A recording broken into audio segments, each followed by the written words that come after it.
ভোলার লালমোহন বিএনপি করার অপরাধে প্রকাশ্য বৈদ্যুতিক খাম্বার সাথে বেঁধে নির্যাতন করার অভিযোগ পাওয়া গেছে। একই সাথে দলীয় সরকারের প্রভাব খাটিয়ে মাছের ঘের, সুপারির বাগান, এমনকি জমি ও দখল করার অভিযোগ পাওয়া গেছে। উপজেলার বদরপুর ইউনিয়ন ৪ নং ওয়ার্ডের কাদিরাবাদ এলাকার আব্দুল করিম হাওলাদারের ছেলে ফখরুল আলম শানু মিয়া এই অভিযোগ করেন। শানু মিয়া আরো জানান, আওয়ামী লীগ সরকার ক্ষমতা আসার পর থেকে ৪ নং ওয়ার্ডের সাবেক মেম্বার মকসুদ মেম্বার এর নেতৃত্বে তার ভাই কামাল, নূর ইসলাম, তার ছেলে মনির, হাসান, বাদল, ভাতিজা শরীফ সহ এলাকার চিহ্নিত কিছু লোকদেরকে নিয়ে তার সিন্ডিকেট গড়ে তুলেছেন।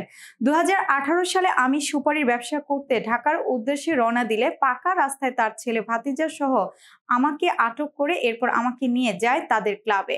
সেখানে প্রকাশ্য খাম্বার সাথে বেঁধে আমাকে মারধর করে, আমার স্ত্রী ছাড়াতে গেল তাকেও মারধর করে। কি হয়েছে তার সাথে সে ঘটনা বলছে, বর্ণনা দিচ্ছেন আওয়ামী লীগ সরকার আমলে নির্যাতিত শানু মিয়া ও তার পরিবার। আমার বাড়ির দক্ষিণ পাশে গেছি মধুরী আমার মকসুদনগর তার ভাই বেড়াদার আর সঙ্গে মিলে আমার ফিরিয়ে ফেড়াইয়া আমার চোখ বানিয়ে নিয়ে তার খাম্বা লাগা বানিয়ে পরে ওরা আমার ফিরেছি।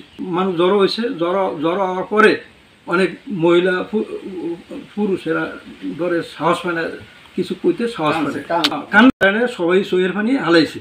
আমার স্ত্রী আমার দেখার জন্য সারানোর জন্য সেখানে গেছে আমার পরিবারের এলো পাতারি ফিটে জখম করছে, মিথ্যা মামলা দিয়ে আমারে জড়াইছে, যার জন্য আমি দীর্ঘদিন বাড়ি আসতে পারিনি।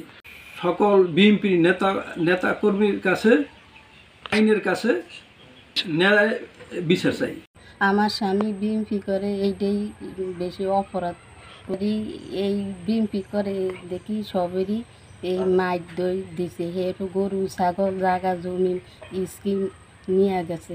ঢাকা সুগারি লইয়া রোয়ানা দিছে এরি এই পতুই দাও কারাই বগি লইয়া হেয়ারে বড়টাকে ভিতরে আগর দিছে। আমি শুনে গেছি এরি আমারও পিটাইছে, এবার আমার হাতের মোবাইল নিয়ে গেছে। এটা এই এলাকার সবাই জানে, সবাই এই পিডানের দেখিয়া সব মহিলারা এই কান্নাকাটি করছে। নিয়ে হেরে ভর্তি করছি, হেয়ানো গেছে এরি ধরে নাম কেটে দিছে।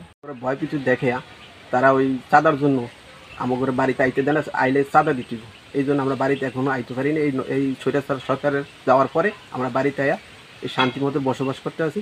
আর মাইজও কইছে যে তোমরা যতদিন রয়েছে না তোমাদের সুগারি মুগারি পারিয়া গরু ছাগল যা আসলে সব লইয়া গেছে, যে ওরা নিজে আরও সাক্ষী গ্রহণ আছে, তাদেরকে আমরা সাক্ষী গ্রহণ এটা দিব। আইনের কাছে ন্যায় বিচার চাই।